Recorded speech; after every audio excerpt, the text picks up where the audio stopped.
We're going to go over this AAR tonight, 7414 Allison Street. Um, a lot of stuff that happened on this fire. I'm not going to be able to see what you guys see or the screen of the audience. So, as I said in previous AARs, just speak up and we'll have a pretty good discussion on this one. A lot of research and a lot of corroboration I had to go into this, trying to figure out the exact data. Now, before we get started, I do want to say that this is an after action review. I kind of, looked at it as a case study. And the reason why is because we personally were not dispatched on this incident.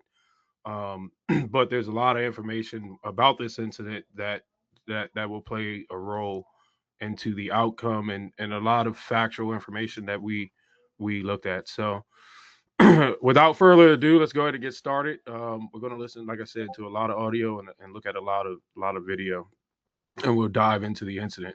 So 7414 Allison Street, obviously it was a 28-1 box. That's right at the 30 and 28 split. Believe it or not, a 28-1 box is actually on the furthest part of their first due, heading west towards the city on Annapolis Road. So this is tucked over, believe it or not, in the Landover Hills community, just off of those, just before you get to Veterans Parkway. And there's a map. The next slide we'll look at. But this occurred on March 23rd. So we're just over a month away from this fire.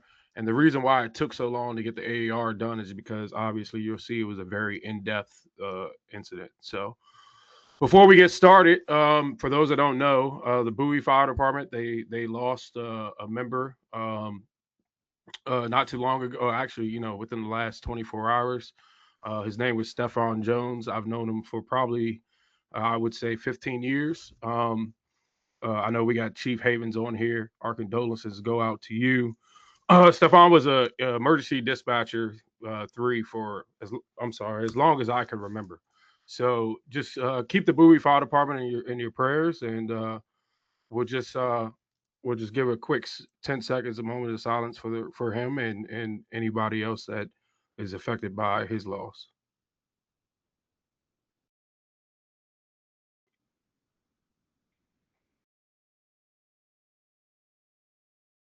All right, thank you for that.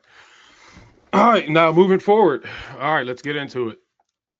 As I put in a lot of the AARs, everybody makes mistakes. We're going to see, unfortunately, a lot of mistakes that happen on this fire, and that's why we're doing these case studies and these AARs because we try to learn from them. I kind of Googled over here on this right side of the screen, if you can see. I just Googled the word, human error, right? And this is what popped up on an image, and it's pretty interesting. People say that accidents are due to human error, which is like saying falls are due to gravity. Um, what I mean by that is, yes, we run fires, yes, we run incidents, and yes, we will make mistakes. However, we can't walk away from incidents and say, well, nobody got hurt, the fire went out, and everybody went home, so we're not going to learn from that. In this case, people did get hurt, right? And so it resulted in a civilian injury and it resulted in some firefighter injuries. And I would classify this, I'm not sure what the county is going to do, but I would 100% classify this as a near miss, without a doubt. And we'll get into why. One of the things that we want to remember, though, is that, you know, human error is rarely the root cause when it comes down to what went wrong on incidents. Sometimes it deals with, we can break that down psychologically, excuse me, we can break that down psychologically, or system or culture failure. But people don't wake up every day and say, I'm gonna F this up, right? It doesn't happen. So we're gonna learn from these incidents. As we go through this incident, I want to I took this, and this is from a guy named Anthony Castros. He's retired from out west as a chief officer, but he talks about what's called a tactical gap. When we see this incident unfold, and you're going to see this, unfold with a lot of video that we have of this incident. Um, I want to focus on the strategy, tactics, and operations. All right, and the task level versus tactical and strategic. And why I want to focus on that is because we're going to see how and like I like to call it, good intention company officers and companies when they make tactical decisions that may be well intentioned, if they aren't making the correct tactics and they aren't, operating in the correct manner, it will affect the strategy. And you're going to see in this incident some tactical mistakes that pretty much almost cost the company their life, at least two people. And that's not me exaggerating. That is 100% the facts. And so, again, they should all be in support of each other. And the incident commander, I could say in times past, you're responsible as the IC, to bring those units back together and make sure they're on the right same, on the same page, on that same sheet of music. But also, company officers and guys riding the back step, I want to emphasize that your tactics and your decision making will make or break the fireground. And we're going to see that in this incident. All right, so 7:48. This picture is a point of view from me pre-arrival, and that's the other significance about this. I was leaving PSC early that morning. I actually was coming back to the station, and this is my phone on Annapolis Road at 7:48 in the morning. I called into PSC directly. I said, "Hey, you guys have a Pox and 30s area?" And they said yes. And I said, "Well, you might want to get the units on the road." Or they say we're receiving calls, and my exact words were, "Look, it's probably a working fire. I don't want to say anything that it could be or was positively because I wasn't there yet." But I can tell you, 7:48 was prior to the box alarm, occurring. I will address this real quick. The, there you can't respond into incidents, and you also can't respond POV.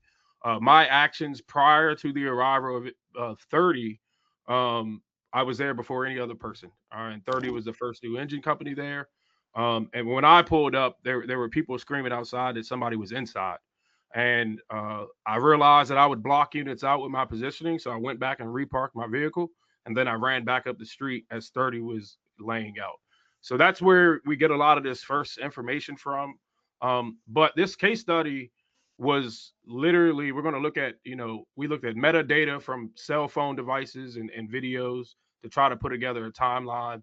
I looked at first watch and CAD data, and correlated that to the audio with benchmarks. So everything you see in this presentation, especially, is 100% accurate, right? What I'm not going to do is discuss the intentions behind the actions taken. That is up to the county. I'm sure they're doing an investigation. I'm sure they're going to report on this. My job is not to figure out, hey, what was that incident commander thinking? Why didn't they do this? Or why didn't that company officer do that? I am looking at raw data here, and you can't dispute the factual evidence that is in this presentation. There is no dispute on this one. I will say that. And so, and it is what it is. So, and this was also, we're going to look at some recommendations made by chief officers and volunteer duty chiefs tonight. So, we looked at this incident in totality to try to get this out to as many people so we can learn from it. So that's why we're here. All right. So, and again, like I said before, for those I heard pop on, just shout out. I can't see you, so if you got something to say, please just say it, or just cut me off. So the time of dispatch was at 7:48. Um, right, and I think as soon as they receive the calls, that's actually the call in time. That is right around the time when they started to dispatch it. Probably, I would say, a minute and 30 seconds before I called them is when they received the call from another neighbor. But PSC advised Buchanan Street in the area of Arwick Armour Road for reports of someone's house on fire. And if you look at the map there, Arwick Armour Road, like I said, comes off of Annapolis Road, and it sits right over here on the other side of in the Landover Hills community, if you will, on a 28/30 split of their first news. We always try to look at the structure before the fire. We're not talking about a big house. I have this picture here, and I know it looks terrible because this is what Google Images showed, but I wanted to get it before the fire. There is a hydrant out front in this image, and there was a hydrant out front on this incident. It wasn't like that was out of service. The house next to it is 100% almost identical to the house that was on fire. And right here, where the arrow is pointed at, that's the house that was on fire. Legacy construction. It was a one-story detached single-family dwelling with a basement. And it did have an addition on the rear, and we'll talk about that. But if you look at it, it's only 1,551 square feet according to online records. So we're not talking about a massive house here, and a lot of real estate that we had to deal with. Understanding mid-century brick ranchers. So this is all it was. This is a data here. This is actually not that particular home, but I looked up what a mid-century brick rancher looks like floor print wise. And for those that don't know, these were homes that were, this is actually an ad from back in the day. But these homes were built right around the 40s, 50s, um, you know, post World War II, and that's what American living was back then, right? And you had a basement, but not a lot of real estate. And this particular home was built in '48, and so just to put that into perspective, like I said before, we're not talking about a massive square footage home, and that's where we see a lot of, unfortunately, we see a lot of mistakes in these smaller homes and these smaller dwellings. So. All right. Originally, this is the rundown of the units. We had paramedic engine 830 as first due, 48 second due, 38 third, and RIT was six. Um, this went to an EMS task force, and you'll see that down the line when we get into later slides. Not a fire task force, but there was a RIT task force dispatch. And so, it brought a lot of personnel to this scene very, very quickly. And the first battalion chief was the incident commander. All right. All right. So as I said, the dispatch time was 7:51. 30 arrived pretty quickly at 7:55. The working fire dispatch was started. As soon as this says 7:58, I can tell you 30 went on scene and they started it right away. This might have been the time that the call got entered. This is all first watch data. Incident commander arrived and established command at 7:59. So we're not talking about a huge gap in time. And they called for the EMS task force or RIT task force, 12, 8:12. So about 12, 13 minutes into the incident of the incident commander or the incident command being established. As I said, when we look at these type of incidents of this type of magnitude, we want to build a detailed timeline, and that's what we're doing. A lot more detailed than this slide, and you'll see that coming up. So what we'll do is there's a lot of audio that I want to listen to. Um, what I want to do first is before I play, I will listen to the audio, we'll listen to the on scene, and then we'll come back and then we'll discuss some of the actions. But we're going to take this time real quick and listen to a little bit of this audio. I'll skip around a little bit because I have some markers that I want to point out just so we can, for the sake of time. Right. Yes. For those that ride the front seat, or even those that I don't know, can't see everybody's on there right now, so I don't know if any of my other chiefs are on there. But for those riding the front seat, just pay close attention and actually just like close your eyes and listen to the return that's given. Right? Actually, just don't focus on the video or the pictures or anything like that. Just close your eyes and just listen and try to envision what they're saying, and then listen to what is given versus what is expected. 100%. 100%. All right, I'm gonna go ahead and play it. Can you guys hear that, Chief? I stopped it. Can you hear that? Yeah, I heard the beeping. Yep. Okay. Buchanan Street in the area of Armor Road Yeah, you're good. for reports of someone's house on fire, box 2801. Paramedic engine 830, paramedic engine 848, engine 838, engine 806, rapid intervention, truck 833, rescue squad 801, search company, truck 818, paramedic ambulance 848, battalion chief 881, and battalion chief 884 have alerts to respond on top group beat Alpha 3. Three stations to paramedic engine 830. Go ahead. There are multiple calls for this location. Alternate address we received.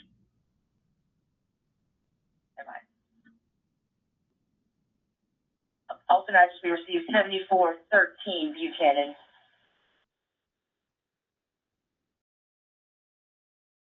I copy. We'll be blown up shortly. We'll give you a correct address. I copy, thank you. Time Chief 881, are you direct several calls? I'm making J30 communications. Go ahead. 4-inch at 75th and Allison. Dropping at 75th and Allison. Paramedic engine 848. 40 got it. 40, take it to 4400. 48, take it to 4400 75th Avenue. Are you direct? Copy. I'm making J30 communications. Hold me on the scene side Alpha. Thanks for single family. We got smoke showing. Starting to work at fire dispatch. I tried to come in, stand by for my 360. Vice first do special. We reported 2 kids trapped on side Charlie in the Bravo quadrant. I copy. On scene side Alpha, 2-story single family smoke showing. Start the work at fire dispatch. Field Tactical Command. Reports of 2 kids trapped side Charlie Bravo quadrant.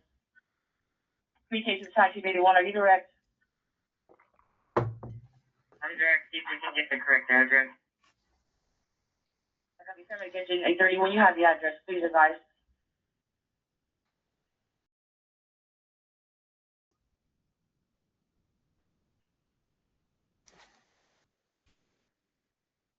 It's going to be 7414 Allison. 7414 Allison.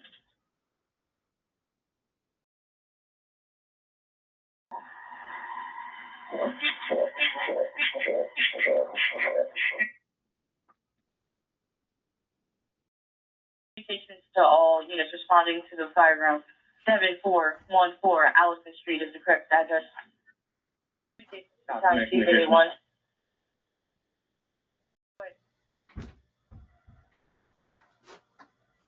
I'm able to believe 360.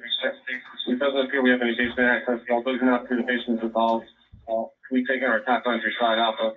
So work at fire. Vision 1 in the Bravo Charlie quadrant. Able to complete 360. Basement does not appear to involve attack through side Alpha.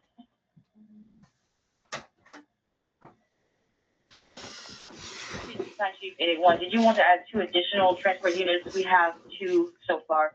Paramedic ambulance 848. Paramedic ambulance 838. Now, as long as we have the 2, that's what I was checking. We'll skip ahead 1 second here. 48 command. Reporting your child trapped in the basement. Working on ascertaining on the Bravo side. You have to confirm child traps or you're searching? Truck 833 to command. Remove 1 adult from the basement. Side Bravo. Copy. 1 adult. Side Bravo. Command to paramedic engine. Paramedic ambulance 848. Are you on scene yet? 848. We're coming in now. Alright, bring your stretcher up. The road's blocked. We have about 2 minutes to make it. The EMS is on the way. 55. Report to side Alpha and assist with the patient. So you guys are here in 1 second. Things are going to go from bad to worse. So, Brian, before you jump into that, Yep. so there's a lot of information given out already into this call, right? And you and I were discussing this as the incident was transpiring. Yep. So let's pause on the audio for a second before it goes bad from worse and just listen to what was said and analyze that portion of it, right? Because we had paramedic engine 830 said they could not complete their 360. They said that they, I believe there was nothing for a access for the basement. Mm-hmm. But then a couple minutes later, you had 33 coming out. Hey, we're bringing them out the Bravo side, right? So that's Right. kind of one of those reminders about constructions, especially in the houses in the 30s area and 28s area, especially back off Fens Lane and all that over where my mom lives at. A lot of those houses on the Bravo or Delta side is access to those basements. And that's where area familiarization and going out and learning the neighborhoods and stuff like that come into play, because that is a huge miss as far as, safety or being able to do an emergency evac or whatever you got to do. So understanding the homes that are in your area and their builds, that's kind of an important part right there. The other part was, and it happens a lot of times because we're constantly rushing, is that you notice that there was two different layouts given.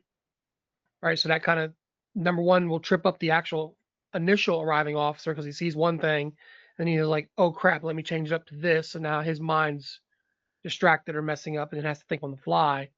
And that also messes up the second arriving unit because they get focused on one part, and now all of a sudden they got to change the game plan.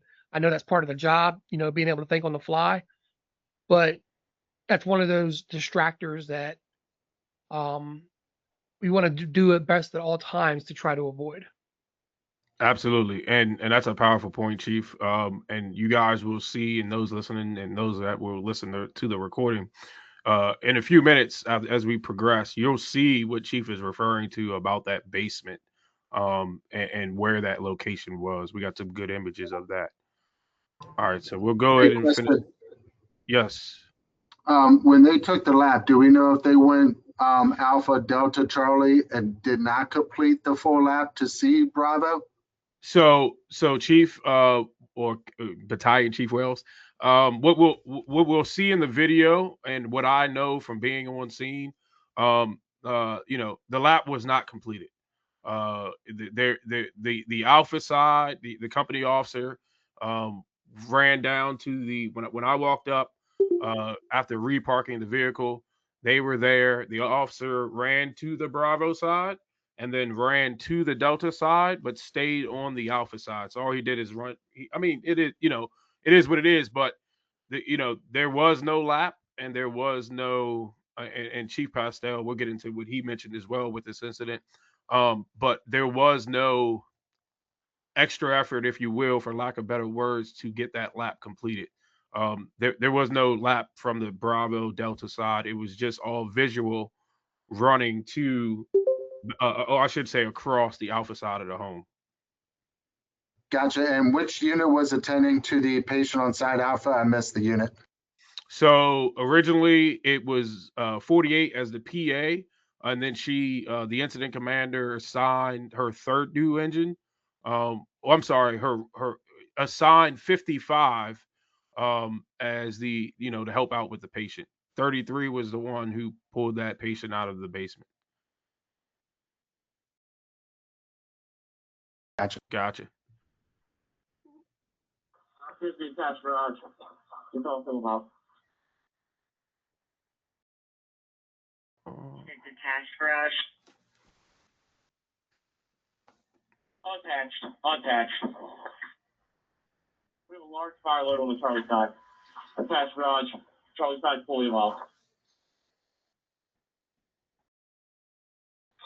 55 is in there. We have good side Charlie access. Can you us to stretch? 55,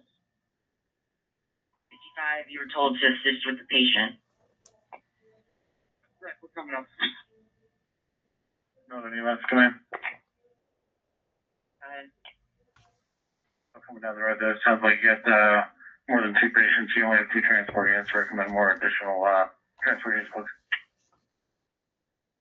These all recommend one member for 30 years, one member for the Alpha side. Command. Slide Charlie, command emergency. All units involved. Side Charlie, go ahead. Two members coming out the front window. Recommend evacuation and EMS task force. Copy. Command communications. Sound the evacuation tones and start me an EMS task force. Command to Side Charlie, give me a status for the patients and the firefighters. Command. A member from 30 engine has been taken out on the Alpha side. A ground firefighter side Alpha. Command all units, stand by. We are aware of the firefighters. We need the evacuation tones. All units evacuate the building now.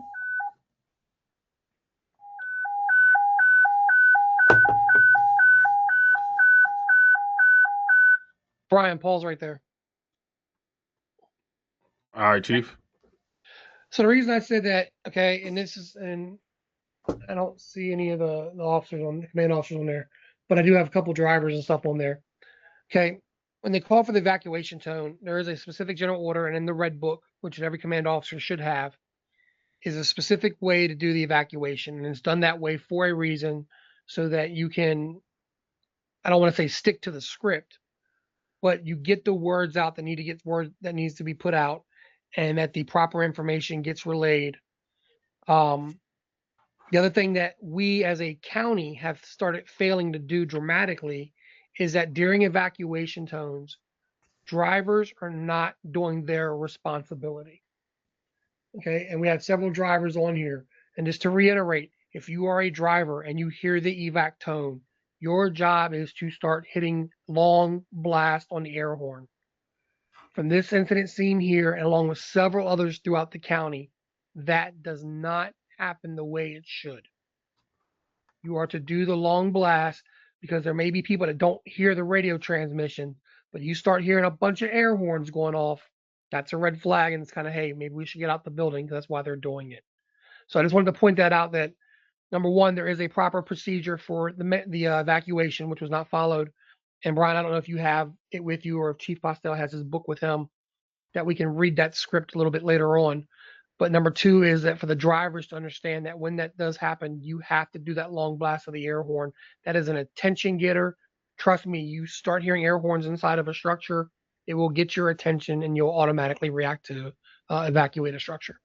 Yeah, absolutely. And Chief, that is actually brought up. I promise you, every time Dave's on here, it seems like he's seen the slides prior to him speaking. But we definitely talk about that, and for everybody else, we will get get that evacuation order brought up here. I do have it on another screen here. As soon as we finish this, we're going to finish listening to this audio, and then we'll get right back into it. But nah, great points. Evacuate, command all units operating at 7404 Allison Street. Evacuate the building immediately and stand by for part check. Command Side Charlie, can you give me... Driver, help me contact with all officers, knock them out with the crew.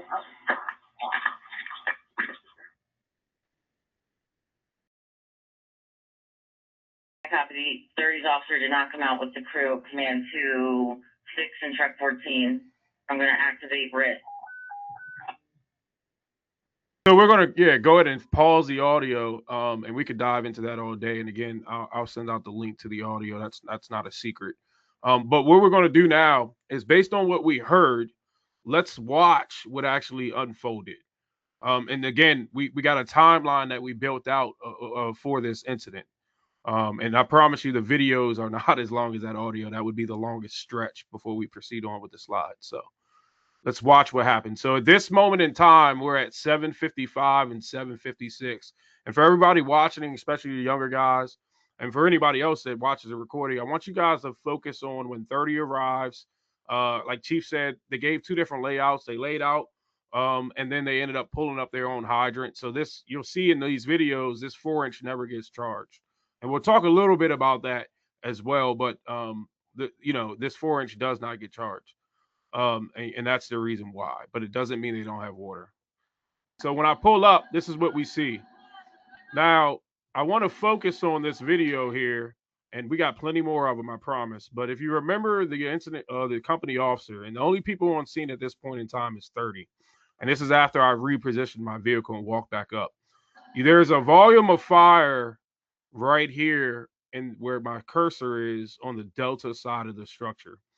That fire was probably shooting out 20 to 30 feet, 20 feet maybe, give or take, definitely almost to the fence line.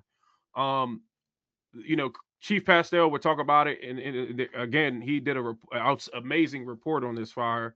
Me and him and another chief officer put some reports together on this to be sent up.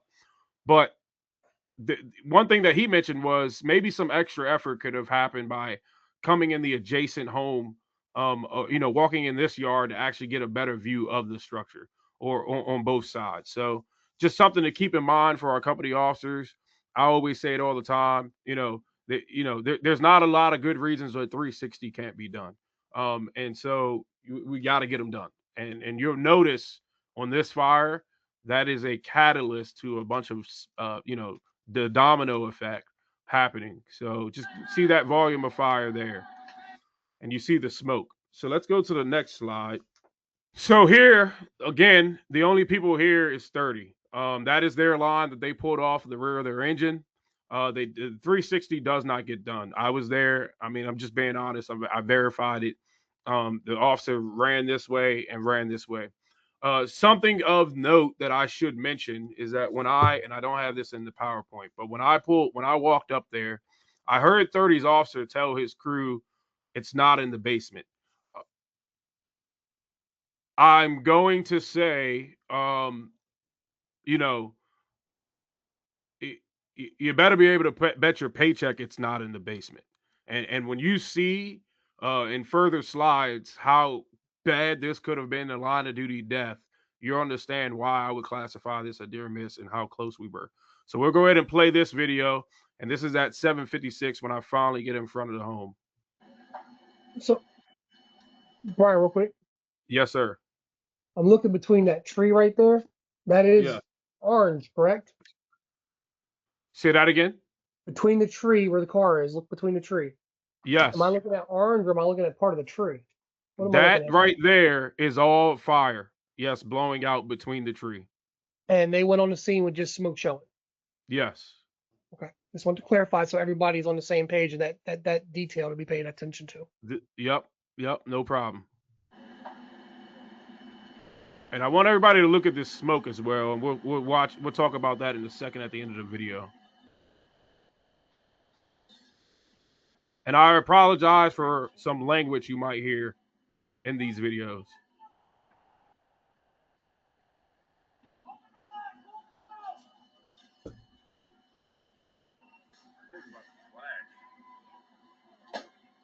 So stop right there for a minute, Brian. There we go. I'm sorry. Go ahead. No, you're good. So you guys saw that fire right there, right on the Delta side of the building. You pull up, okay, and if I sit there and say I've never done it, I would be a bold-faced liar, right? But the days of, hey man, we got fire blowing, but we're gonna call it just smoke showing, those days have got to end because that's gonna get somebody killed. Like I said, if I sit here and say that I never done that, I would be a complete liar to you. But one of the things about growing up and advancing and reading NIOSH reports and other stuff is that you learn the importance of, hey, fact finding and truth telling with your on scene report is extremely critical. Yeah, So absolutely. Absolutely. just so you guys, Look, when you pull up, just make sure you do actually give a factual report and not just downplay it so your units slow down or whatever it may be. and look, for the record, guys, and this again, this is facts, right? If you're a company officer and you go on scene with smoke showing, or you go on scene with fire showing, or you go on scene and request a working fire, I can promise you the drivers don't drive any slower when they hear that, right? So the disservice of not, and again, it might have been the moth to the smoke in this case, and not the moth to the flame, right? Maybe the company. I don't want to speak on actions. I didn't interview the company officer. That's not my job. But when he pulls up and sees this, and when you drive past to get to that position to see this, something's got to give. You got to give that factual report, like the chief said. Um, and again, that's just it is what it is. And we'll talk more about this a little bit, but I definitely wanted to focus on the volume. When we look at smoke, we look at volume, we look at velocity, density, and color. And you can see this thing's got a lot of pressure behind it. All right. And so that's one thing you got to remember. Those guys are going to hit zero visibility from floor to ceiling as soon as they cross that threshold. And Hey, it's a Brian. classic flow path example. Yes, sir. Didn't they say that it was fire on the BC side and not the DC side? Yeah, so there was fire on the BC side, and that's where that reported victim was trapped at, and we'll see it in later videos.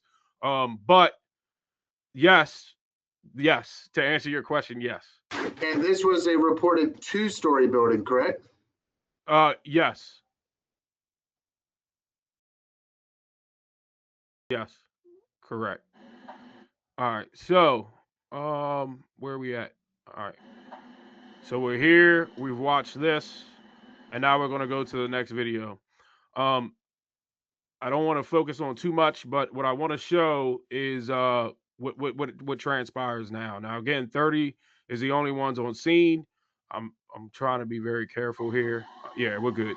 So this is 2 minutes later after 30 arrives.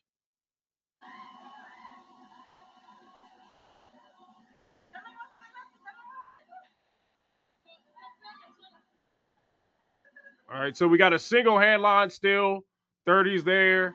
And what we see here is this pressure change, right? We see that smoke pressure get thicker, I mean, more velocity and denser. And we're 2 minutes into this. All right. All right. So things go from really bad to really bad. And we're looking at now we're at 3 minutes to 4 minutes into this incident. And we'll look at this here. And I want you guys to now this extra hose line, 33 finally shows up as the first new truck. This extra hose line is 48. That's where this other hose comes from. But I want you guys to watch the incident.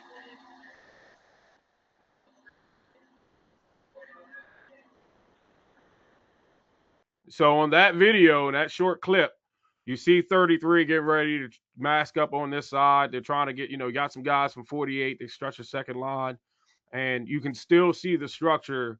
You think we're making progress. We're pretty much not making progress. And here we are again.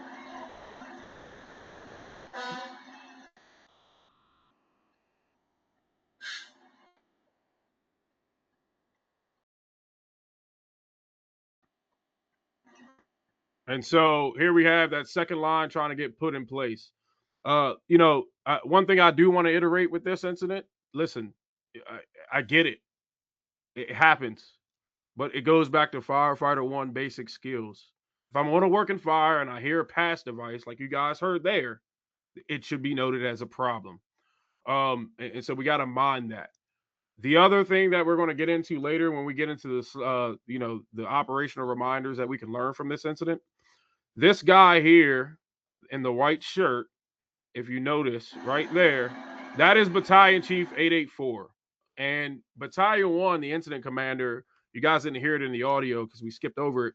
But upon his arrival, she asked him to go up to the structure to check to see how many unaccounted for adults there were, or how many people trapped there were, or how many patients she had.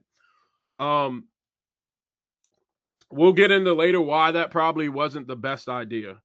But what I will say is, this guy here, this battalion chief, it is what it is. We can't go back and change it. But your role is to support the incident commander for a reason.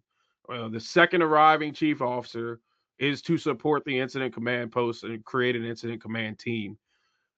Now that did not happen, and you can see how things you're going to see how things go from worse to even worse, as it were. So the other part of it is, when you're removing that chief officer to go check for accounted patients, that tells me that your personnel on scene can't check for accounted patients.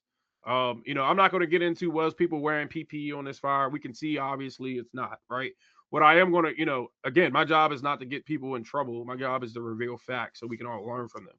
But this, the battalion chief, unfortunately, the incident commander did herself a disservice by, allowing her only other chief officer that was dispatched on the box, to go up and account for patients. So just keep that in mind. The other part of this is we didn't have 50 volunteer chief officers on this. There was no volunteer chief officers on this fire. And so that's another thing to keep that in mind.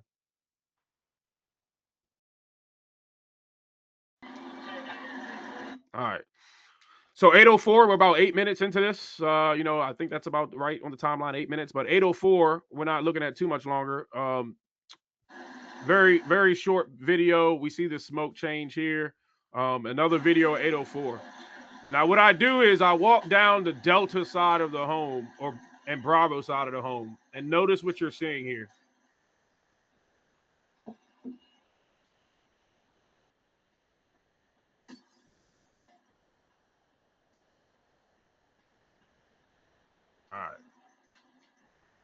All right, guys, and we're gonna analyze this real quick. Um, when we're looking at this fire, and this is a good still shot that we can pause on, you notice that there's a glow over here on the Bravo side of the home, on that Bravo Charlie side. That glow is fire. The other thing that we want to look at, and goes for our guys riding the front seat and our guys, even in buggies and backstep guys, when you see this, heat pushes smoke, right? We know that, right? It's scientifically proven. If you look in the center of the screen when I play it again, you're going to see the smoke where it's darker and it's the velocity, it's moving a lot quicker, which tells me that this fire is deep seated into this structure on the backside of this structure, and it's not vent limited, right? It's not ventilation limited, it's ventilation fueled, right? So it's already vented on the Charlie side. So if you look at this here, right there on the backside of that structure, you'll see it's the darkest and it's moving a lot quicker. And that's because the fire on that Charlie side is completely unchecked. The other point you'll see is the racking of windows, right? There was a particular company, I'm not throwing them under the bus, but there was a particular company that racks this front window. Um, it's already ventilated, right? This home is 100% ventilated, right? And I'm not saying that action caused worse events on the incident. The point that I'm making is before we go out racking windows, we want to understand the purpose behind doing so because we can make situations worse. All right. Here we are. 805. I'm sorry. 805. I now walk to the Delta side of the structure. And I'm sorry, the Bravo side. Look at the Charlie side. And this is the Charlie side of the structure. And I have it, and I muted it on purpose so we can talk about it. But this volume of fire, now units are already inside. This volume of fire is completely unchecked at this moment in time. No one mentions it. No one talks about it. It's not in the audio, but this fire is unchecked. That fire was that way on arrival, right? And so that I'm just being honest, right? The fire that is the seat of the fire. And so, Chief Pastel like I said, he did a really good report on this. When we talked about this and we talk about outside in fires, it's a dead giveaway, right? And again, I don't care if it is an outside in fire. As Bobby Wells says all the time, right? The line has to get to the seat of the fire no matter where it is. And so because because the first arriving company showed up and unfortunately didn't get a complete 360 and did not notice this, or if they did notice it, did not address it, that's where that first line should have been from an exterior position. There are people trapped. I get it, right? You do want to make it side and go and get a search in. But the problem that we have here is that, as you can see, that fire is unchecked, right? Completely unchecked, raging. And we know it's on the Charlie side. And so what we have to do as a company now is we have to, if I can get to a good still shot of the front, but what they have to do now is they have to stretch through the front, zero visibility, pretty much blindly until they get to the seat of the fire. And as that happens, crews get burned up. And unfortunately, conditions deteriorate inside because that fire is completely unchecked as we have that first they're trying to find the seat of the fire. It was 30 feet from the front bumper of the engine on the exterior. So we have to keep that in mind. The first line has to get to the seat of the fire, no matter where it is, starting at the lowest level.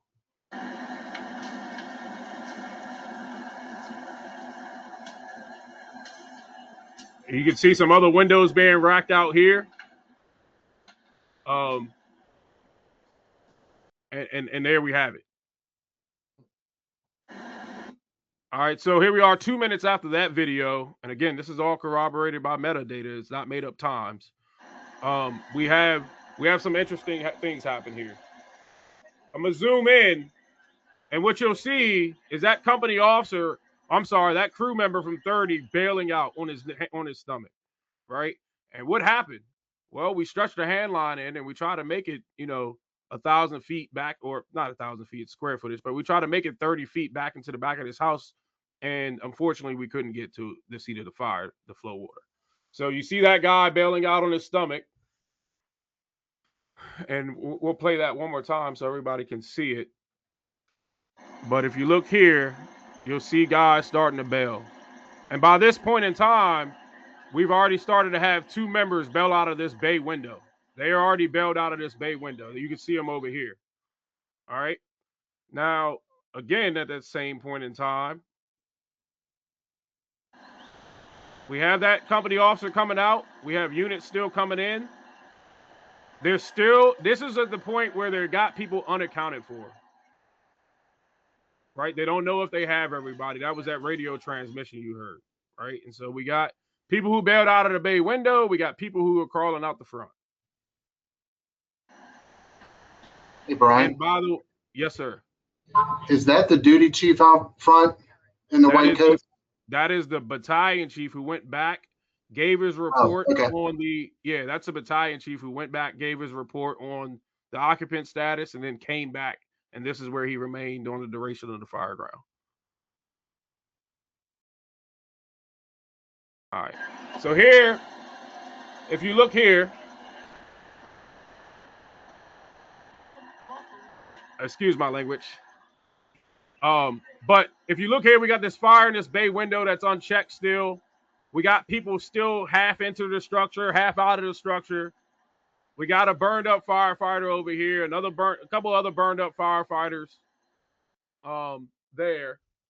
And then what we have here is, as this fire unfolds, I'll zoom in right here. This fire is still unchecked, right? The backside as well.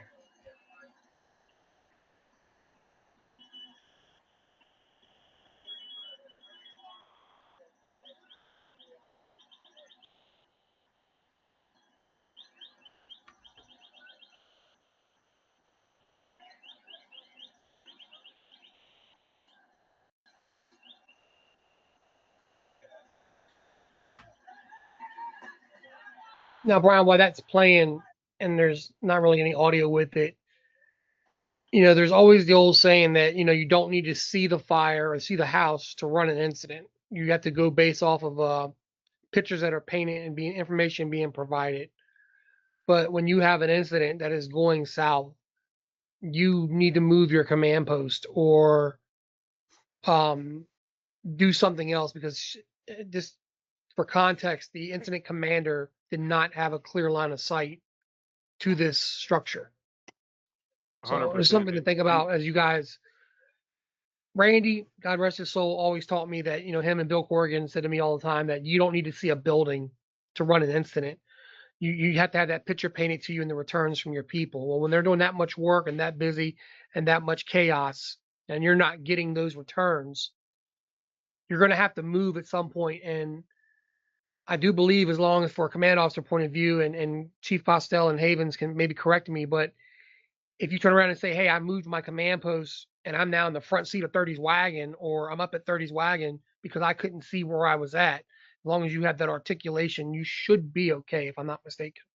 100%. And that incident command post, yes, can be moved. It just has to be verbalized. The other part of that is, Chief, that's a great point. We will see exactly the view that the incident commander took. To give you guys perspective, and I'm just being completely honest, where I am standing taking these videos is a wide open driveway. I'm not on the curb. I'm standing in a driveway next to the ATF guy you saw in the video. So positioning is everything.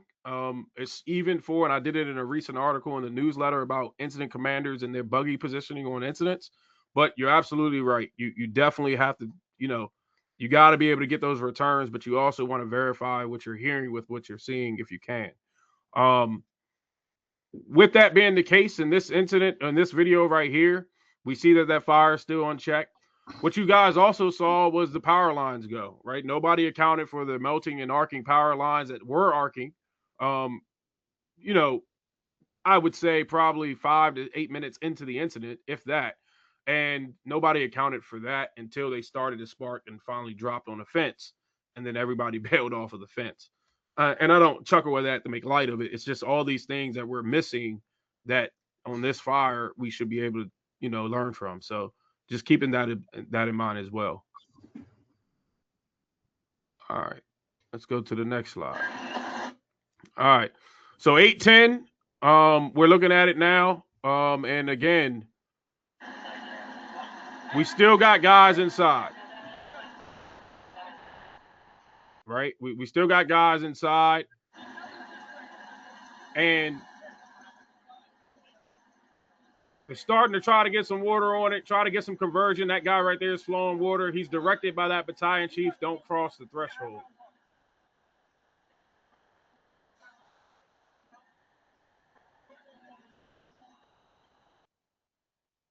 All right. A minute later, this is muted for a reason.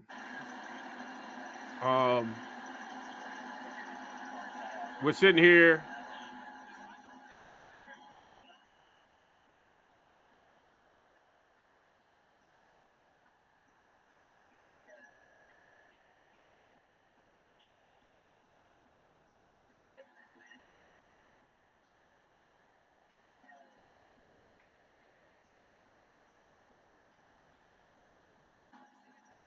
And we'll skip through this part here.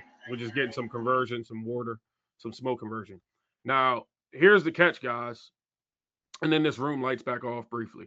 And I'll play that in a second. If you notice, we got guys half in, half out, through the not through the threshold, flowing water.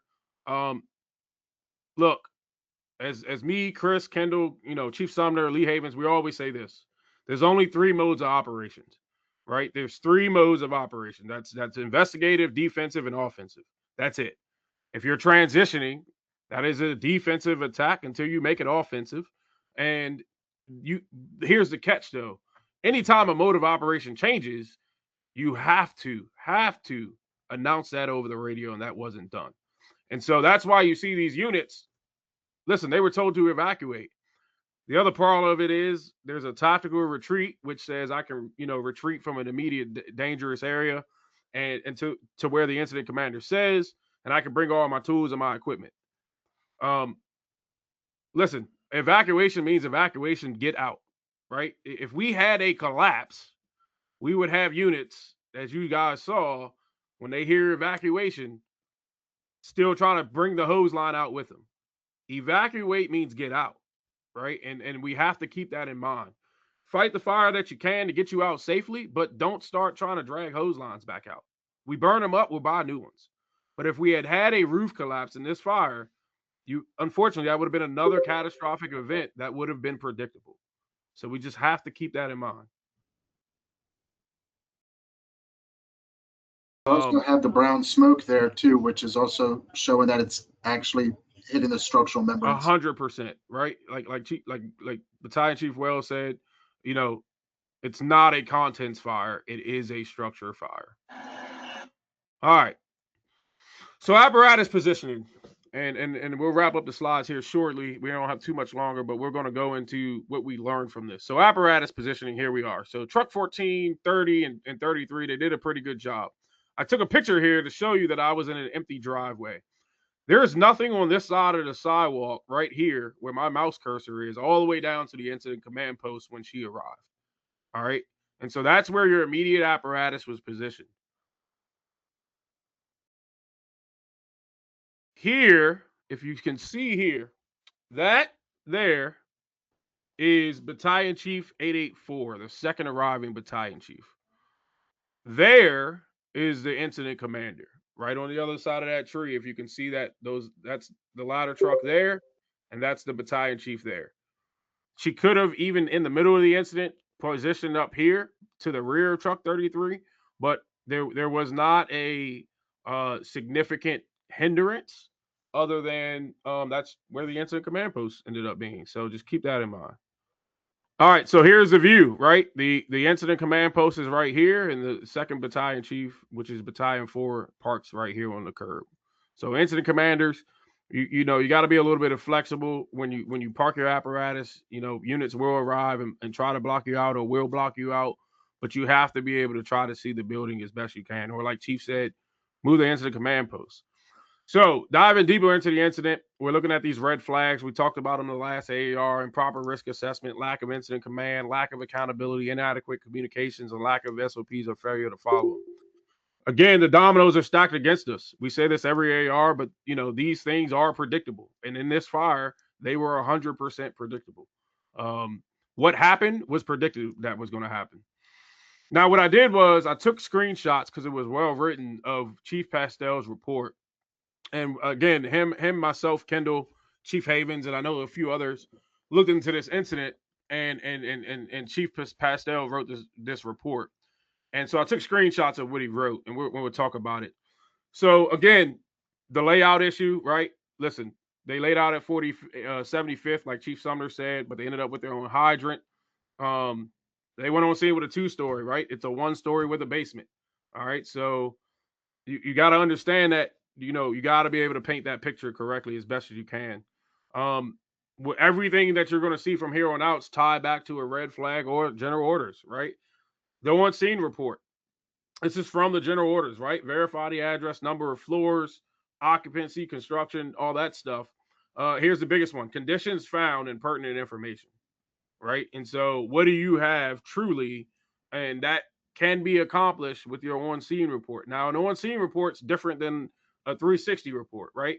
So that's another structured report that we can update the Charlie side, we can update the basement status, but when we don't do that, then we give failed conditions and pertinent information in our structured reports, whether that's on scene or with the 360. This image is right, right here, right? 30 said they couldn't. I'm sorry, 30 said they had a report of people trapped. All right. Immediately, Battalion 1 should have prompted the trapped assignment task force and requested the EMS task force. That trapped assignment wasn't there, right? The EMS units are for the fireground. Chief Pastel made it clear, right? The resources there that are initially dispatched from the box are for us, right? When you start getting people trapped and confirm people trapped and possibly multiple people trapped, get that EMS task force coming. If you heard in the audio, communications asked, hey, she said, give me 2 additional units. Communications said, hey, do you want 2 additional units on top of the 2 units you have? Because you have 2 units now. Well, you get 2 units, 1 initial box and 1 on the working fire.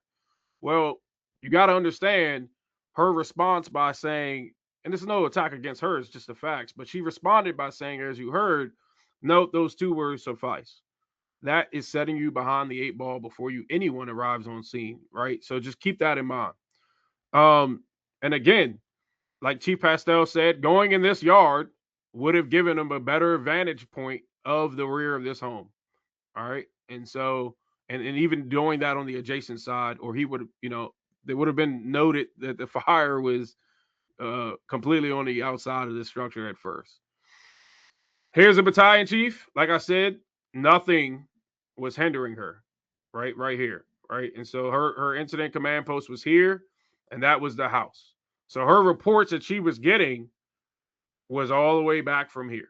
And so we have to understand, and when no support of an incident commander, a second incident commander, or a chief officer, I should say, as an incident command team, you're behind the 8 ball, right? You're not going to be able to manage this incident. And we always say it: 1 or 2 rooms, 1 room of fire, barely a little kitchen fire, you might get away with it, even though you shouldn't.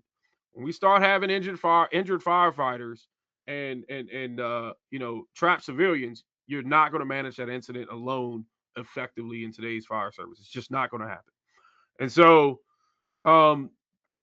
again, position the location that keeps clear access, right, for responding units, but also an adequate view of the operations. So we have to keep, understand this, right? You can't correlate what you can't see, right? And what you're hearing doesn't match what you see, but it doesn't match what you see because you can't see anything, right, other than one vantage point. So we got to keep that in mind. We talk about this here. We saw it. This is the first arriving chief officer besides the incident commander, so Battalion 4, right? So again, first arriving chief command officer, we talked about that. Truck 33, they confirmed they had 1 adult being removed from the window from the basement on the Bravo side, which we saw over there. based on, we talked about positioning, the incident commander was unable to see that. Listen, Battalion 4, we're not going to get into gear and PPE. The video speaks for itself. You guys saw it. We're not going to get into that, but we talk about that, right? Second arriving command officer, no matter who you are, report to the command post and assist the IC. You have to have that command team concept. A very interesting point here that we didn't get to listen to on the audio was at the 9-minute and 30-second mark, there were no updates on deployments or tracking units, right? There was no progress reports. There was no status of the rescues, no mode of operations, as I mentioned before. 48, right? Where were they at? There was no update with these units. Things just went from worse to even worse very quickly. I mentioned it in the video that this thing was going to flash, and this room did flash, right? And it did it as units were trying to get out of this place, right beforehand, or right after, I should say. At the 10:30 mark, you'll hear Squad 1. We didn't hear it. They gave a side Charlie report. And this took place after the incident commander made a report of the Alta and Delta corner venting. She made it say, before the evacuation, she said, look, we got fire venting out the Alpha Delta corner, which is where she was. That is the first report given from the rear at 10 minutes and 30 seconds on this incident. That's not an exaggeration. 38 gave a side Charlie report, stating that there was an attached structure to the rear fully involved, but there was no 360 completed until 10 minutes and 56 seconds. And there was nothing mentioned about the rear until 10 minutes and 30 seconds. And so 11 minutes, again, as I've said before, we sent companies inside this structure where the seat of the fire was on the rear of this structure and auto exposed back into the home. And for 11 minutes, no one, and unfortunately, not even Battalion 4, gave a 360. And so you want to know how we kill firefighters and how we get lucky? I'll say it on a recorded AAR. This is how. And so that is just completely unacceptable. And I'm unapologetically saying that. Again, we talk about this. The Truck 18 says that one member from 30 is being removed. You hear another message, as you heard, that somebody was unaccounted for. And then Battalion 4 says, hey, 2 members are down. We got people bailing out of windows. Start the EMS task force. Recommend the evac. Here's the catch, guys, for chief officers. If you got somebody potentially trapped inside a structure, the best option is not always to tell all their friends coming to save them to bail out.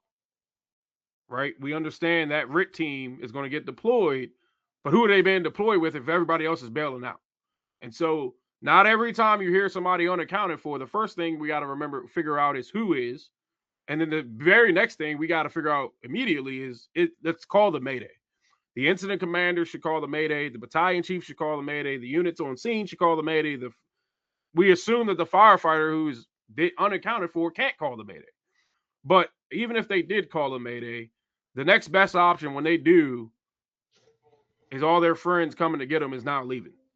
Right? And so you got to understand how to track units, and primarily, unfortunately, I hate to say it, it happens, but the best way to manage a Mayday is to try to prevent one.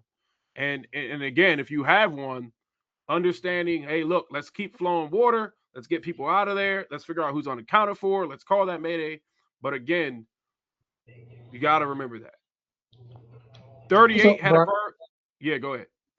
So I was going to say, again, from the command officer point of view of looking at this, the minute she had the first firefighter out and got that one accounted for, as soon as they said the other firefighter was unaccounted for, immediately it should have been command and communications, give me a long tone. Everybody on the fireground, hold your non-emergency radio traffic. Battalion 4, you're still on the Alpha side. Give me an update. What do you have? Because you already had that command officer running around the front of the building. At that point, he could have been part of the rapid intervention supervision because he was right there. And again, I know we're Monday morning quarterback in this. We're talking about it. But for future reference, as soon as you hear, hey, somebody's not accounted for, shut the fireground down. Shut everybody up on the radio. Because at that point, the only thing that matters is finding that person. Yep. And there was way too much chatter. If you listen to the audio in full, there's way too much chatter still going on, and the command and control was not there. So again, for whether you're a tactical command from the guy riding the front seat or you're the command officer on the scene, as soon as you hear someone's unaccounted for, you have to shut that entire fireground down until you figure out where that person is at. And when that's a powerful point. And if I had a football, I'd spike it as if I was scoring a touchdown because Chief made a powerful point. What you did not hear Chief Sumner say was anybody not involved with the Mayday or the down firefighter switch to a different talk group, right? You never heard him say that. And so the only way we're going to be able to obtain, manage, control, command and control this incident, even with a missing firefighter potentially, is to shut up, right? I get it. We got things we want to say, but shut up, right? Shut the fireground audio down, because again, when you talk, I can't talk. And most importantly, that firefighter who's unaccounted for cannot talk unless they press their emergency identifier. So that's a very powerful point that, we don't switch we try not to switch talk groups, right? My one tidbit on switching talk groups is this, because I know there's some talk about whether we do it or whether we don't do it. Here's the thing. Well, When for we clarity, go, in the general order, just so that everybody's clear, it is in the general order. Yes, if once the Mayday is declared, you are supposed to change talk groups. So I want to make sure everybody 100%, understands that. 100%, But at this point, the Mayday hadn't been fully declared yet. So at that point, it's to shut up and figure out what's going on. right, But like I right. said, again, understand that it is written in the general order that if a Mayday is declared, talk groups will be switched for everybody operating except for the ones that are in distress. Now here's the other catch, guys. And like Chief said, it is in the order. However, it's also in the command book to say it's the discretion of the incident commander, right? And so here's my tidbit on switching talk groups real quick, is that when we ran a fire, like they run a fire, right? They ran a fire on this incident with people trapped. We don't switch talk groups for people trapped and victims, right? And when we have a missing firefighter, they're another person, right? They're another victim that's trapped, right?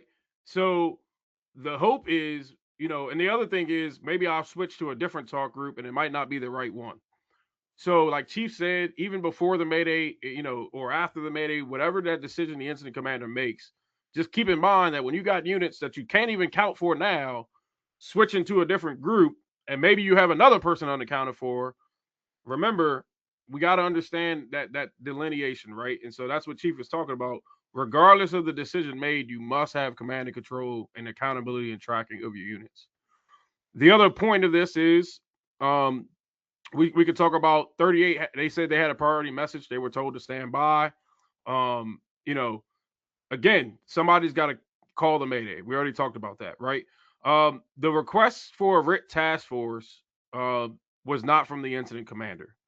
I spoke to the dispatcher on this incident, and she had made it very clear. She was like, she was not sure when to dispatch the RIT task force. She ended up just doing it, right? And so it's the same way with the Mayday alert tone, right? And so you have to understand you're the incident commander. You got to request that RIT task force. You got to be able to say, hey, give me a Mayday, right? Hey, give me an evacuation, give me a long tone. That is your job as the incident commander, not communications, right?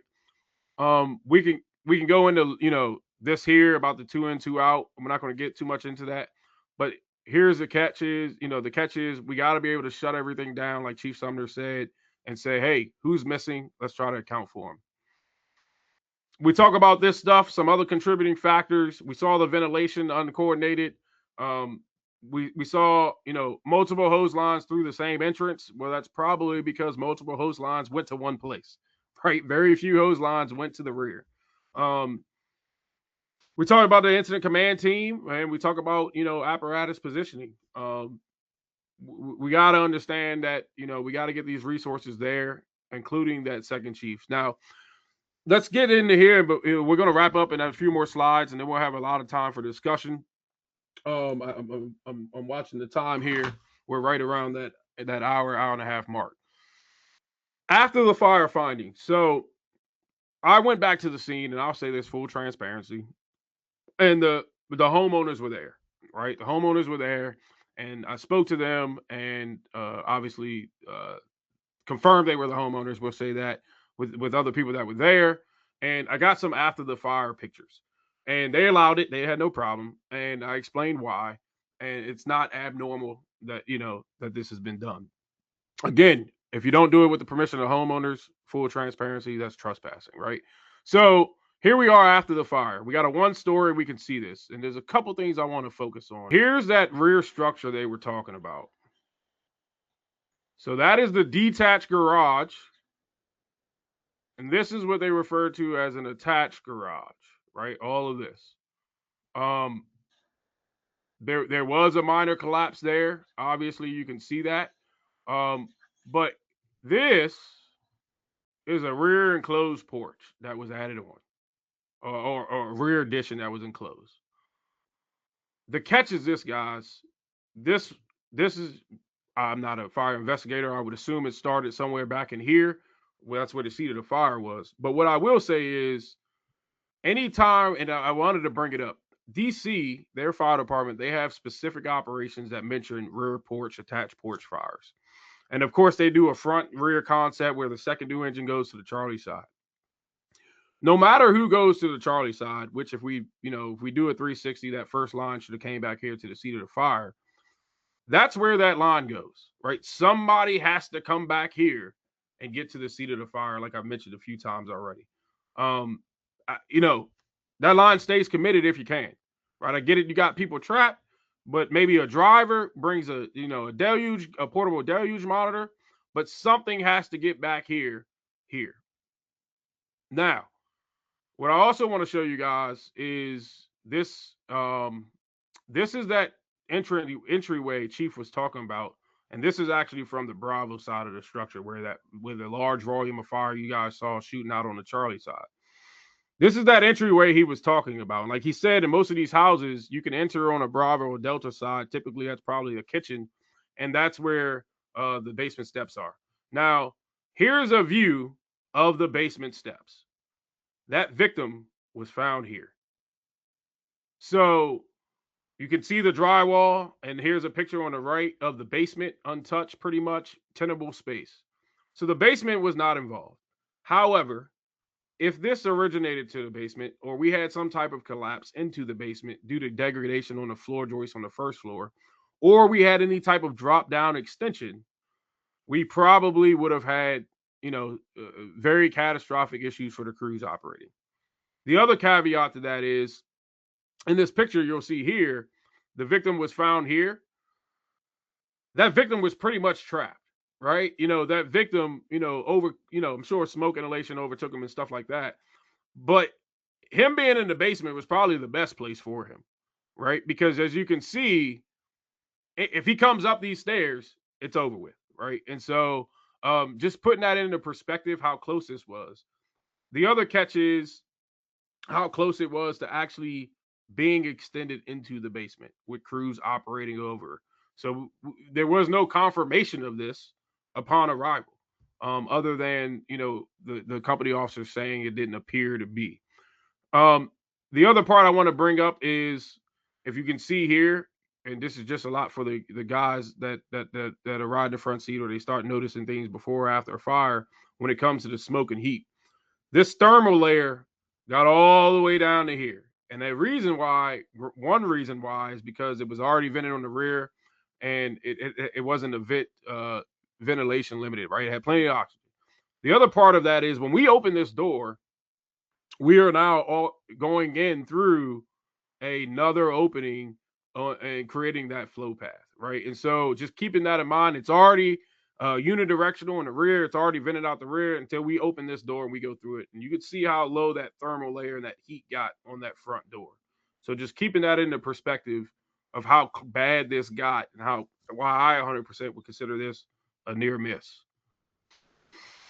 We talk about operational reminders and when to talk on the radio. A lot of radio chatter. We've already went over a lot of this stuff. When to talk on the radio. All these messages need to be confirmed by the incident commander, right? If you don't hear a 360 or a basement report or an update or a progress, you gotta ask, right? You gotta ask, and you gotta be able to call that Mayday And you got to listen to safety messages or priority messages over the radio and respond back to them. You cannot ignore those things. This is actually from, like I said before, from the old ESCs. He sent out a document, but I wanted to talk about outside in fires. And again, we talked about this on the last 3 AARs because they were outside in fires. Again, if the takeaway is this, because a lot of time when we think of outside in fires, if we don't see a garage, if we don't see an auto, if we don't see a brush fire, we don't think of it as an outside fire. Notice what this first sentence says. There will be times when the fire's origin starts from the outside of the structure and works itself into the structure. It doesn't say from a vehicle. It doesn't say from brush. It doesn't say from a garage. It just says outside the structure.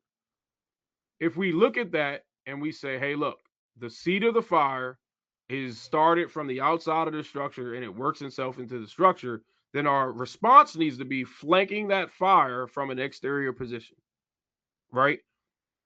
That's it, right? This is an ideal tactic for rear deck and attached garage, which they thought was a garage fire.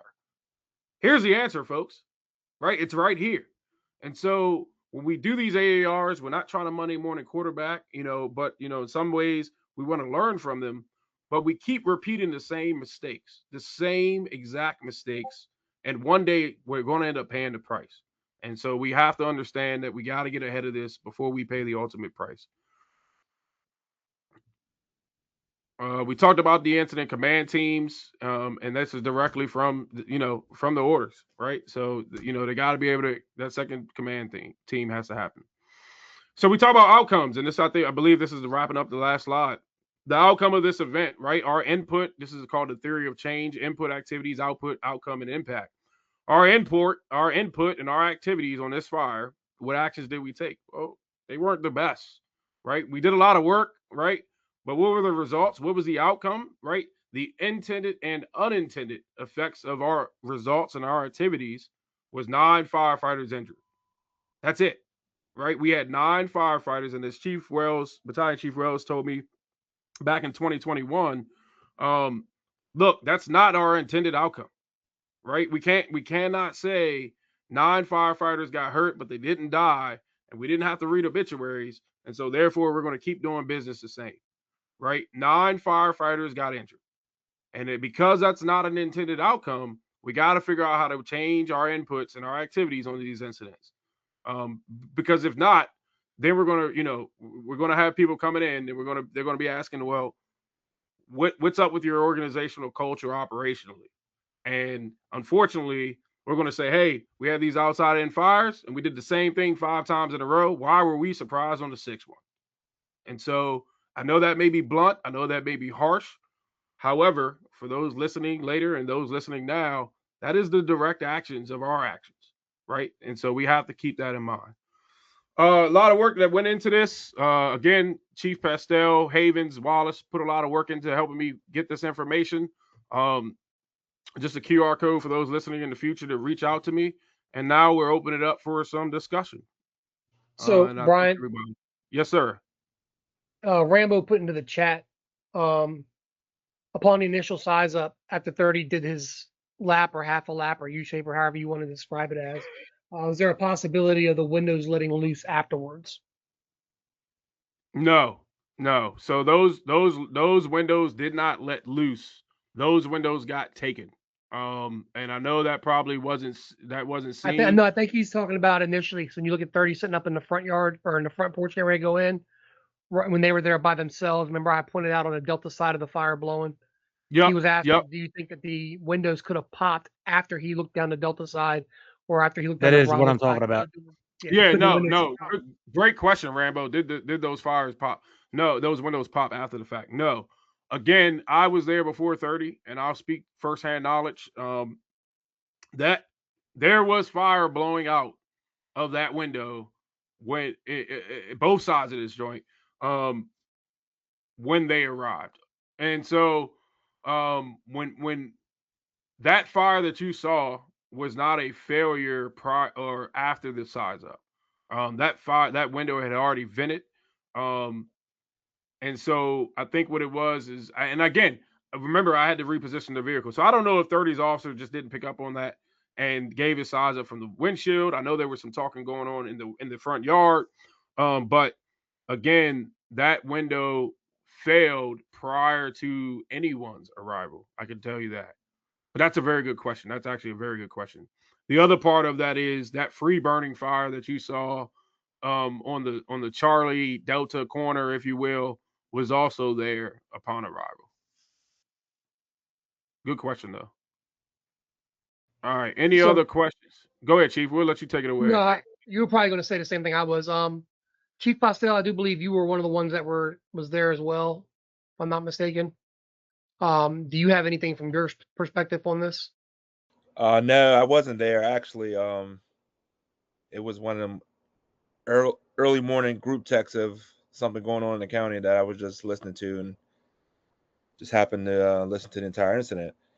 But this, like Brian's been saying, this incident is definitely a major incident in the county, and I think nine or 10 firefighters got injured. But the takeaway from a command point of view is, for me, I have to see the structure. I have the position so I can see some part of the structure up front and down both sides. That's my theory. I need to be able to see the Alpha side, the Bravo side, and the Delta side.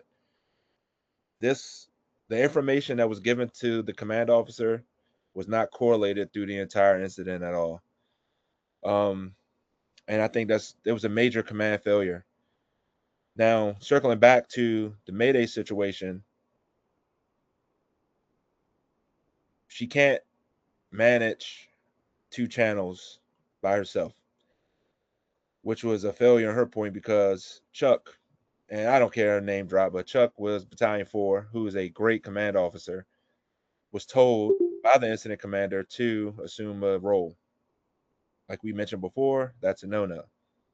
Second chief comes to the buggy. But the problem is, started with 30, not completing the 360. Me personally, there's no real excuse. You know what I'm saying? Like, he could have went to a neighbor's yard and said, hey, the whole side of this joint is blowing. He could have directed his crew to start flanking the fire. And then, in fact, communicated that. That's what they were doing. That was the mode of operation. And it was going to be an outside in fire. But it went totally, the entire incident went left from that point. Me personally, I feel like once, I don't know who it was, Brian, I think it was somebody said 30's officer did not come out with the crew. Maybe Chief Wells feels differently or Chief Sumner, but at that moment, for me, command and communications, mayday, mayday, mayday. 30's officer, first floor, because it's a floor until it's given a supervisor. First floor, Alpha side, and then just roll out from there. It's like I put in after action. Doesn't matter if they find him in 2 seconds or 2 minutes. Roll out the mayday, run the rep for the mayday, then clear the mayday, then do your part check. I agree. That's what we would do. Yeah, and then just reel the fireground in. The fireground was haywire, and I don't see eye to eye with Chief Harris a lot, but I've heard some of the things he's said on this incident, and I 100% agree. Because, and I'll say it to the group, had that been a volunteer, we would have got the email right away while on the command, right, while in the buggy. But Brian would have been driving me back home. Yep, and obviously it didn't happen that way, but that's neither here nor there.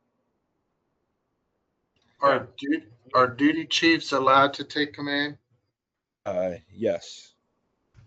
Do we have one on there? Nope. Yes. Yeah. Yes. Then they should be just as responsible because they had the obligation to make the situation better. That's why they're a higher position. The duty 100%. chief and the DFC was there. That's correct. That is 100% the case. what I have up here, guys, is just a evacuation checklist that, this is what Chief Sumner and Chief Pastel was talking about. Run the script, right? Get that rep when it comes to an evacuation or when it comes to a mayday, right? And so this is what chief officers are looking at. They're looking at that who, what, where. We can get the lunar later, right? We can get the lunar later, but I need to know who, what, where right away. And this is that script verbatim, right? Chief officers need to understand that script. Um, and the biggest thing is who's calling the problem, what's the problem, where are they at, right? And so we have to understand that. And then the evacuation side, here it is, as Chief mentioned. You get the evacuate, stand by for a power check, right? Again, Chief Sumner said it. All apparatus needs to sound the air horns for 30 seconds. It is what it is, right? And so you got to be able to understand all of these things that, like Chief Pastel says, the worst thing you can say is I have command. And the second worst thing you can say on a fire ground is I have tactical command. Because at the end of the day, you are responsible for everyone's lives that are on that incident until everybody leaves. And so you have to own that, right? And so um, that's pretty much all I have. Chief Sumner or Chief Wells, I know we got. Does anybody have any thoughts, suggestions, questions about this incident or about, these tactics at all? For me, what are the volunteer chiefs? Are we putting pressure back on the fire chief and the ESC to see some kind of action with this? Because this is not the first time with this particular battalion chief, and doing the same thing over and over, saying that we did a great job when we injured so many people at a tailboard critique, is probably, I mean, that's insanity. I'm sorry. And at some point, when does risk management step in to say, there's too many issues with this person? I mean, we had a fire go really, really bad before a battalion chief. And yeah, that next tour, they were in the office. They were removed from operations. Like, it's that simple. I don't understand it. I can tell you this. So what? Oh, sorry. Go ahead, Brian. Chris, and I'll let you follow up with this. I'm not going to speak on the personnel. Obviously, they get CBAs, all that stuff, right? I can tell you this, and this is what I know factually. There was some rhetoric made, and how can I put this? Chris knows exactly what I'm talking about. There was some rhetoric made by the ESC deputy on this incident, congratulating the incident commander for keeping her cool and running the incident. That is a fact, right? And I'm not going to get into why that was made, right? The other part I will tell you is this particular incident commander, after this incident, the same exact day, ran another box assignment and had command. And so, and a street assignment. So I can tell you that those steps did not happen. I can't tell you what's going to happen now, right? I don't know the remedial side. Chris can probably address your answer, but I can tell you the factual information is this particular incident commander was able to leave the scene and be in command again of another multi-unit assignment, as well as receiving some positive affirmations from the ESC deputy on the scene. I can tell you those two are facts. Chris, go ahead. All right. So what I was told from multiple people, just people talk. So everyone know Chief Harris. Chief Harris allegedly, and I can see him saying it, that he wanted her removed. But there was some type of pushback. I don't know, but he's the chief deputy. I don't understand why he just couldn't order it, but hey, that's neither here nor there. But the ESC deputy was told that he has to own this situation. And it's true. You can't have 9 people get injured from a fire. To me, that could have been cakewalk, or you just follow the steps. It's dummy proofed in the general orders. We can go back a couple years ago where there was no such thing as outside in fires in the general orders. We just went through the front door, went out back, squirted some water, and went home. But now it's set up to, it's outside in fire. That's your direct attack. And that failed. People got burned up. It was a catastrophic call. And the fact that emergency services just letting it ride, it kind of gets under my skin a little bit because, like I said before, had that been a volunteer chief, what is this? This was, how long ago was this? A couple of months back? They would probably still be removed. Actually, there was a similar incident on 49th Place in 11th area that firefighters got burned. There was an engine that had pump failure, and the scene went just as bad as this one. And that volunteer chief is not a chief anymore behind that. So I'm having a hard, just like you Chief Wells, I'm having a hard time understanding what the where the disconnect is when it comes to And stuff. this is not the first time. Like you can go back 8 years, and down in 21's area, she was overseeing a apartment building fire, and fire's blowing out of side Charlie, and nobody's doing anything about it. And it's just running up the rear. Like, it's scary to be a volunteer over there because you are going to die at the hands of professionals. It's that simple. But too, like the the guys on here that ride the seat, and I know I've said it a couple times when I come down to visit, talking to the young guys, just be clear on your communications. You have you're as a first due engine company, you are painting the entire picture of the fireground for the chiefs coming in, the second due engine, third due engine, everybody. If you give bad information, that information you give will be ran with. And that's exactly what happened. Bad information. It was just, they were just, like I say now, it was, everybody was vibing, just vibing out. There was no direction, no deployment, no mode of operation. Instead of, you say, we're aware of the down fireman. All right, so what are we doing about it? 30's officer went missing for a hot second. All right, what are we doing about it? Didn't get a full South Charlie report till 11 minutes into the incident. Oh, and back to that, and that picture, Brian, that attached garage was actually, it was like a hallway when we went back the next day as well. So that entire backyard was on fire. And it was like free burning. And everybody was, lack of better terms, just chilling. Just chilling. There's no accountability on this entire fire. It could have been on the front page of every Firehouse magazine, Firehouse Engineering, NIOSH, all of them. Fox 5. So, like you said, it's a matter of time before this county really paid a price, and we're a very, very, very lucky county. Absolutely. All right. We're right around the witching hour, if you will, about this. So before we wrap it up and let everybody go, I appreciate everybody coming tonight. Again, I'll send the links out to the recording. You can send it back to your departments, review it later. Um, and again, I'll send the link out to not only this recording, but the actual full stream audio and the written report that Chief Pastel put together, which is pretty good. Um, Chief Sumner, we'll let you wrap it up unless anyone else on here has any questions. Thank you, Brian. Again, another wonderful AAR. These things are extremely informative. And like I know for a lot of people, this is the first time for them seeing part of the playbook that the command officers have in their vehicles. And again, these are the red books. And I know some of us call it the script book because a lot of the tactics and a lot of the way that Prince George's County runs their incident commands is based off of a checkbox. But that checkbox system, while it's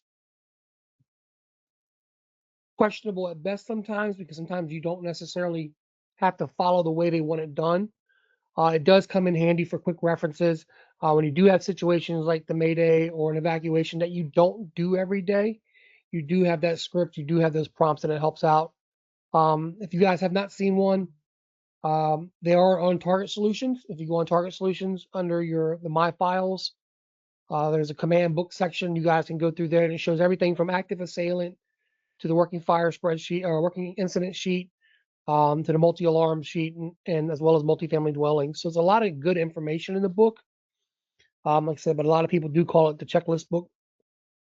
The other part is slowing down and completing that 360. That is extremely important. Just because you may look through a window on the Alpha Bravo side of a house in the basement and see it's not clear, that doesn't mean that backside is clear from what you can see. and that's a prime example of this building. There was a fire on Kennedy Street not too long ago over in 13's area. They were in there for about 12 minutes before 14's officer come back and said, "Hey, this is a working basement fire, and you have every company on the first floor." Right? So taking that time to ensure that thoroughness is done, to ensure those checks are done, are extremely important. We'll touch on those more through various drills throughout the department, throughout the months, but just some quick notes on that. So again, good job, Brian. Chief Postel, always pleasure to have you on here, sir, and your feedback. So greatly appreciate that. Problem. Absolutely. All right, guys. Thank you so much. And we'll see you guys on the next one.